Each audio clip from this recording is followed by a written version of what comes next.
Hello everyone, welcome back to the channel. जब भी हम ईटैब्स में किसी नए प्रोजेक्ट का मॉडल बनाना स्टार्ट करते हैं तो सबसे पहला स्टेप होता है ग्रिड्स को सेटअप करना। अब नॉर्मली हम मैनुअली ग्रिड्स डिफाइन करते हैं, लेवल्स को सेट करते हैं और फिर उसके अकॉर्डिंग कॉलम्स और बीम्स को एक एक करके प्लेस करते हैं। लेकिन ये प्रोसेस काफ़ी टाइम कंज्यूमिंग है और अगर प्लान थोड़ा भी कॉम्प्लेक्स हुआ तो चांसेस ऑफ एरर बढ़ जाते हैं। लेकिन जब आपके पास ऑलरेडी एक क्लीन ऑटोकैड ड्राइंग है तो क्यों ना उसी को एक बेस बना के ईटैब्स में मॉडलिंग स्टार्ट करें।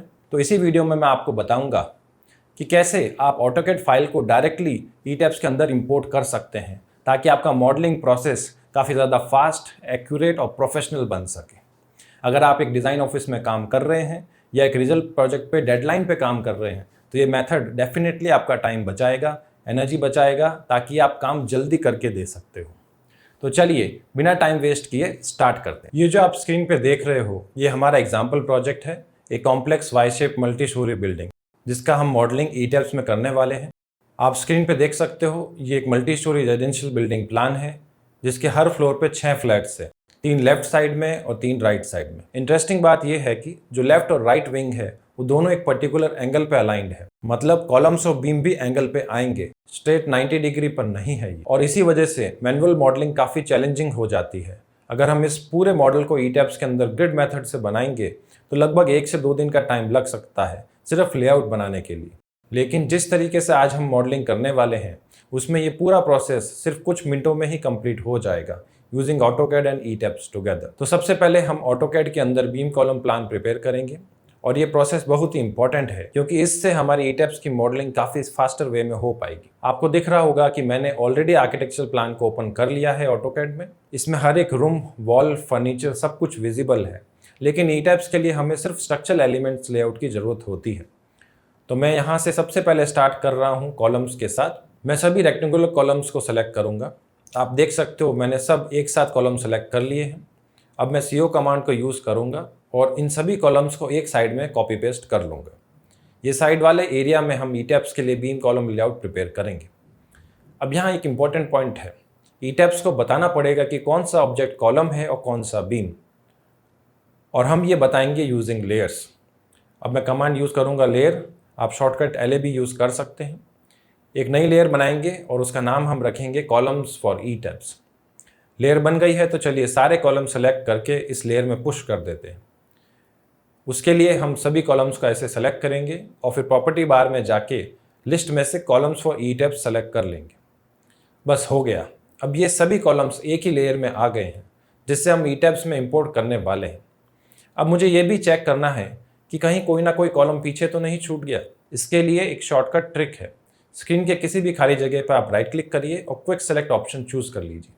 क्विक सेलेक्ट विंडो में आप प्रॉपर्टीज़ में लेयर्स को सेलेक्ट कर लीजिए और quick select dialog box open होगा। यहाँ आप प्रॉपर्टी में लेयर को सेलेक्ट कर लीजिए और वैल्यू में कॉलम्स फॉर ईटैब्स को सेलेक्ट कर लें और फिर क्लिक करें ओके पे।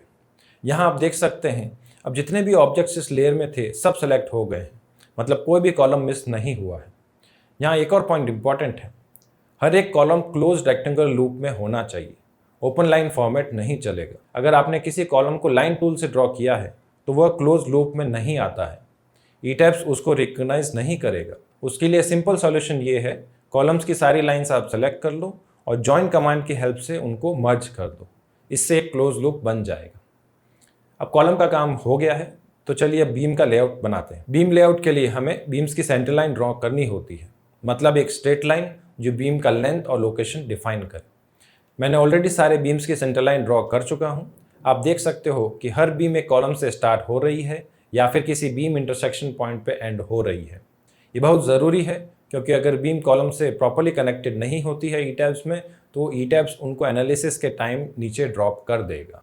यहाँ पर अगर आप जानना चाहते हो कि मैंने कॉलम की लोकेशन कैसे डिसाइड करी, इनिशियल कॉलम की साइज़ कैसे सेलेक्ट करी, आर्किटेक्चरल प्लान और बीम प्लेसमेंट कैसे किया मैंने, इसके लिए मैंने complete dynamic earthquake and wind force based advance building design course बनाया है। इससे रिलेटेड सारी इन्फॉर्मेशन एंड कोर्स का लिंक आपको नीचे डिस्क्रिप्शन बॉक्स में मिल जाएगा।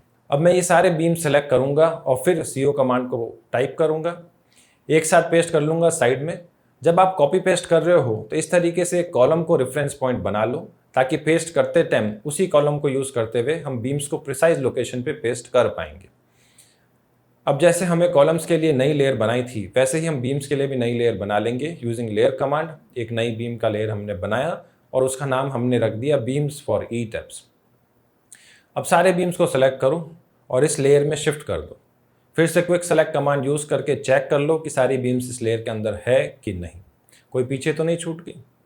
ओके, सब कुछ अच्छा है। अब हम स्ट्रक्चर लेआउट ऑलमोस्ट रेडी कर चुके हैं और हम स्टार्ट करते हैं ईटैब्स में इसको इंपोर्ट करना।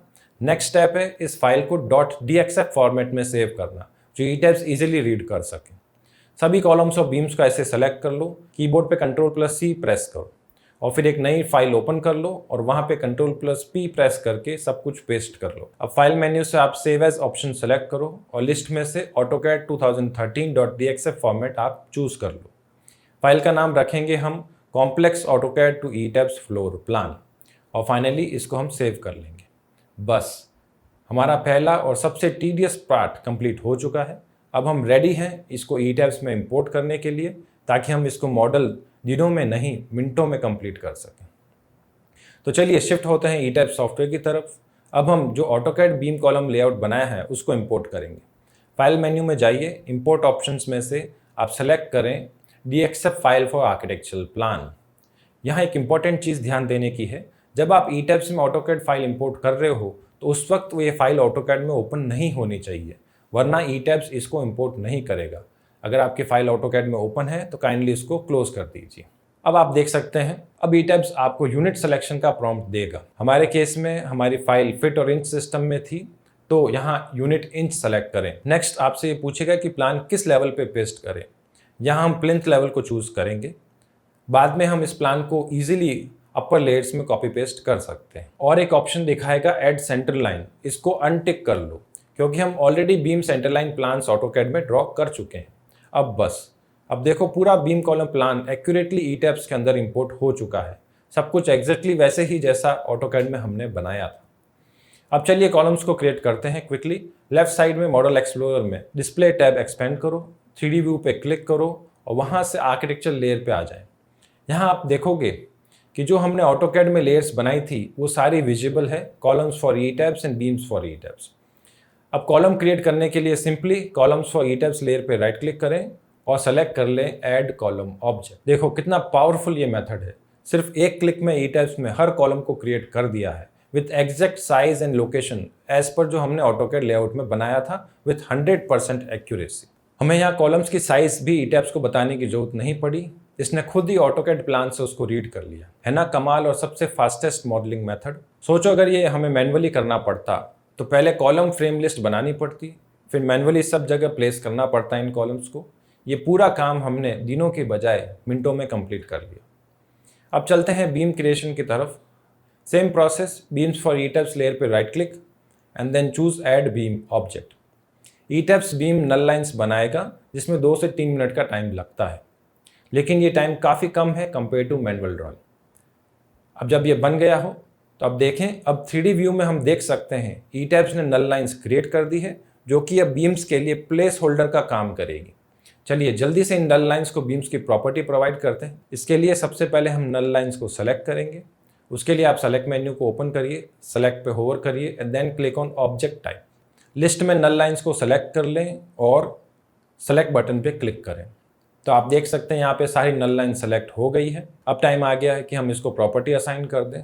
इसके लिए आप इस विंडो को क्लोज कर दीजिए और असाइन मेन्यू को ओपन करिए। यहाँ पे फ्रेम स्ट्रक्चर पे आप होवर करिए, देन सेलेक्ट सिलेक्शन प्रॉपर्टीज। यहाँ पर हम एक बेसिक सी बीम प्रॉपर्टी असाइन करेंगे।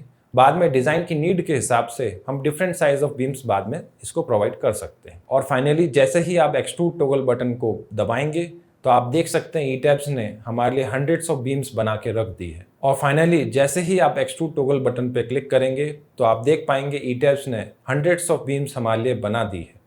अगर यही बीम्स हम मैन्युअली बनाने जाएंगे तो एक पूरा दिन इसमें लग सकता है। तो दोस्तों, इस तरीके से हम प्रोफेशनल इंजीनियर्स कॉम्प्लेक्स बिल्डिंग का स्ट्रक्चरल मॉडल एक्यूरेटली और एफिशिएंटली बनाते हैं, बिना मैन्युअली एक एक एलिमेंट के पीछे टाइम वेस्ट किए। अगर आप भी स्ट्रक्चरल मॉडलिंग, एनालिसिस, डिज़ाइन और आरसीसी डिटेलिंग सीखना चाहते हैं तो आप चेक करिए हमारा dynamic earthquake and wind force based advance building design course. इसका लिंक आपको नीचे डिस्क्रिप्शन बॉक्स में मिल जाएगा। अगर आपको ये वीडियो हेल्पफुल लगा तो चैनल को सब्सक्राइब करें और बेल आइकन प्रेस करना ना भूलें ताकि आपको ऐसे वीडियो सबसे पहले मिले। टिल देन चलिए मैं मिलता हूँ आपसे नेक्स्ट वीडियो में। Take care and keep learning.